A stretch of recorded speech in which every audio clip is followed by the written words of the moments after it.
आज का पहला प्रश्न है कि निम्नलिखित में से किसकी उपस्थिति में लिपिड का पाचन होता है। ऑप्शन है पेप्सिन, पित्त, लाइपेज। तो कूट का प्रयोग करके सही उत्तर चुनना है। ठीक है, कि केवल एक और दो, दो और तीन, एक और तीन, या फिर एक दो तीन। तो जो इसका सही जो आंसर है वो आपका है बी ऑप्शन, दो और तीन, मतलब कि पित्त और लाइपेज की उपस्थिति में लिपिड का पाचन होता है। और छोटी आंत में, ठीक है, छोटी आंत में लिपिड का पाचन होता है। जैसे ही पेट का खाना छोटी आंत में प्रवेश करता है, अधिकांश लिपिड जो है आहार से अपचित होते हैं और बड़ी बूंदों के समूह में होते हैं। पित्त जो होता है वो यकृत में बनता है और पित्ताशय में संग्रहित होता है।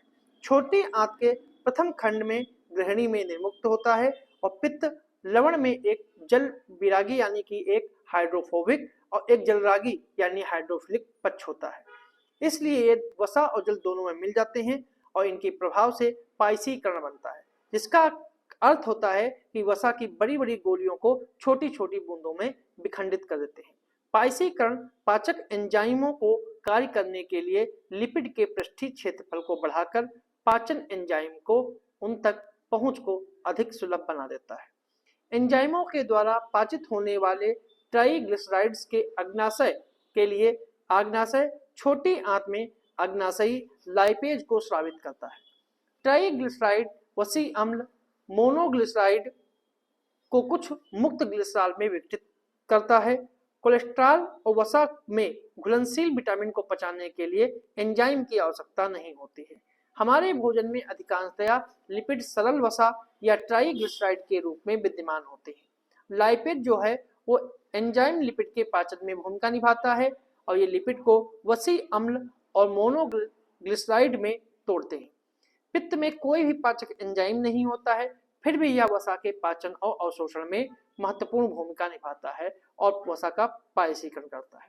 पेप्सिन जो है वो एक प्रोटीन का पाचन करने वाला एक प्रोटीन अपघटनी एंजाइम है, इसलिए इसका बी ऑप्शन जो है वो सही है। अगला प्रश्न है कि स्टेम सेल के संदर्भ में कथनों पर विचार करें कि यह मानव शरीर में अनेक प्रकार की विशिष्ट कोशिकाओं के रूप में विकसित होती हैं और दूसरा है ये केवल भ्रूण के अंदर पाई जाती हैं।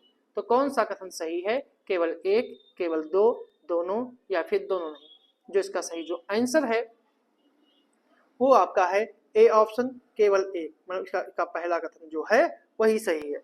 क्योंकि स्तंभ कोशिका या स्टेम सेल अनिवार्य रूप से मानव शरीर की मूल कोशिका है।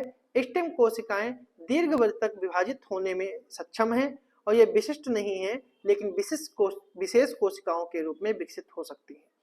मानव शरीर में सबसे पहले स्टेम कोशिका मानव भ्रूण में बनती है। एक भ्रूण के अंदर स्टेम कोशिकाएं भ्रूण के शरीर में प्रत्येक कोशिका ऊतक और अंग को विकसित करती है। एक स्टेम कोशिका नियमित कोशिका के विपरीत होती है, जहां नियमित कोशिका केवल अपनी ही तरह की अधिक कोशिकाओं को प्रतिकृति बना सकती हैं, वहीं स्टेम कोशिका में भिन्न भिन्न कोशिकाओं के रूप में विकसित होने की अद्भुत क्षमता होती है। जब यह विभाजित होती है तो मानव शरीर में विद्यमान 220 विभिन्न कोशिकाओं में से किसी भी कोशिका के रूप में विकसित हो सकती है। स्टेम कोशिकाओं में स्वयं नवीकृत होने की क्षमता भी होती है, अर्थात कह सकते हैं कि ये स्वयं भी कई बार पुनः उत्पन्न हो सकती है। स्टेम कोशिकाएं केवल मानव भ्रूण में ही नहीं पाई जाती हैं। हेमोटोपोएटिक स्टेम कोशिकाएं एक प्रकार की वयस्क स्टेम कोशिकाएं हैं जो वयस्क मनुष्य की अस्थिमज्जा में पाई जाती हैं। ये नई लाल रक्त कोशिकाएं श्वेत रक्त कोशिकाओं और अन्य प्रकार की रक्त कोशिकाओं का निर्माण करती हैं। चिकित्सक दशकों से स्टेम कोशिका प्रत्यारोपण का प्रयोग कर रहे हैं, जिसे अस्थिमज्जा प्रत्यारोपण यानी बोन मैरो ट्रांसप्लांट के नाम से भी जाना जाता है। इस विधि में कुछ विशिष्ट प्रकार कैंसर के इलाज के लिए हेमटोपोएटिक स्टेम कोशिकाओं का उपयोग किया जाता है, इसलिए इसका ए ऑप्शन जो है वो सही है। अगला प्रश्न है निम्नलिखित में से कौन से पशुजन्य यानी जूनोटिक रोग के उदाहरण है? पहला है एंथ्रेक्स, प्लेग, ब्रूसिलोसिस, साल्मोनोलोसिस और वेस्ट नाइल फीवर। कौन सा कथन सही है? 1 2 3 4, 2 3 4 5, 1 और 5, या 1 2 3 4 5? तो इसका सही जो आंसर है वो आपका है डी ऑप्शन, 1 2 3 4 5। मतलब ये सही जो है वो पशुजन्य यानी जूनोटिक रोगों के उदाहरण है। एक पशुजन्य रोग पशुओं और मनुष्यों के मध्य प्रसारित होने वाली बीमारी है।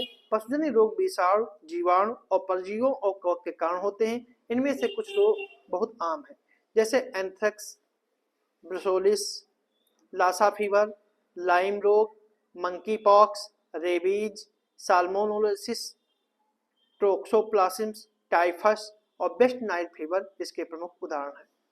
इबोला जो है वायरस रोग और साल्मोनेलोसिस जैसे प्रमुख आधुनिक बीमारियां भी जो हैं वो पशुजन्य रोग है। ठीक है।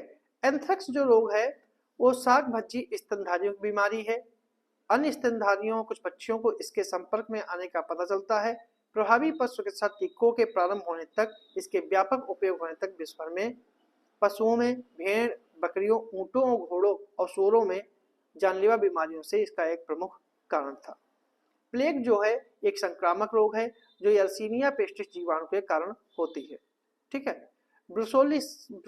ब्रुसोलोसिस रोग जो है एक जीवाणुजनित रोग है जिसमें ब्रुसेला प्रजातियों के कारण होता है। यह रोग मुख्य रूप से सूअर, बकरियों, भेड़ों और कुत्तों को संक्रमित करता है। साल्मोनेलोसिस रोग जो है वो जीवाणु के कारण होता है। इसमें तेज बुखार, पेट दर्द और अतिसार रोग के लक्षण इसमें पाए जाते हैं। ठीक है। और नेस्ट नाइल वायरस जो है, नाइल फीवर से कहते हैं, वह एक न्यूरोलॉजिकल बीमारी है जो पक्षियों और मच्छरों के मध्य के काटने से फैलता है। इसमें मनुष्य, घोड़े और अन्य स्तनधारी इससे संक्रमित हो जाते हैं। ठीक है। और वेस्ट नाइल वायरस जो है वो फ्लेवी वायरस से संबंधित है। ये जापानी इंसेफ्लाइटिस रोग से संबंधित है। इसलिए सही आंसर जो है इसका डी ऑप्शन है। अगला प्रश्न है, निम्नलिखित में से कौन से पादप हार्मोन है? ऑक्सिन, जिब्रेलिन और साइटोकाइनिन। कोड के आधार पर उत्तर चुनना है, केवल 1, 2 और 3, 1, 2, 3 या फिर केवल 2। तो जो इसका सही जो आंसर है वो आपका है सी ऑप्शन 1, 2, 3। मतलब तीनों जो हैं वो आपके पादप हार्मोन है। पादपों की वृद्धि नियामकों की पादप वृद्धि हार्मोन कहे जाते हैं। मतलब पादपों की वृद्धि के लिए जो तत्व जरूरी होते हैं उन्हें पादप हार्मोन कहे जाते हैं। पादप हार्मोन में ऑक्सिन, जिब्रेलिन, साइटोकाइनिन प्रमुख हैं। ठीक है। तो इसका सही जो आंसर है वो सी ऑप्शन है।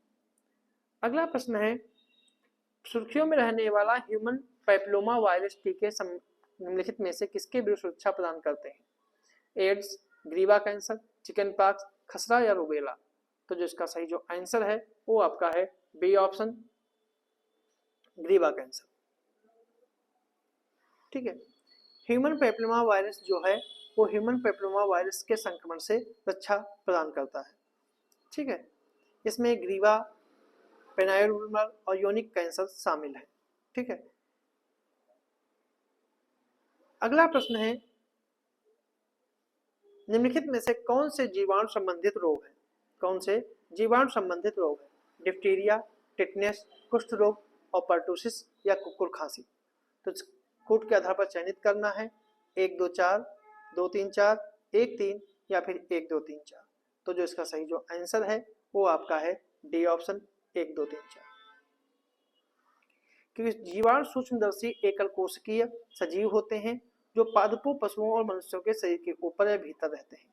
कुछ जीवाणु मानव शरीर या पादप को संक्रमित कर सकते हैं जिससे जीवाणु जनित रोग होते हैं। जीवाणु से संबंधित रोगों में कुछ प्रकार हैं जैसे डिप्थीरिया, टिटनेस। ठीक है। डिप्थीरिया, टिटनेस, कुकुर खांसी। ठीक है।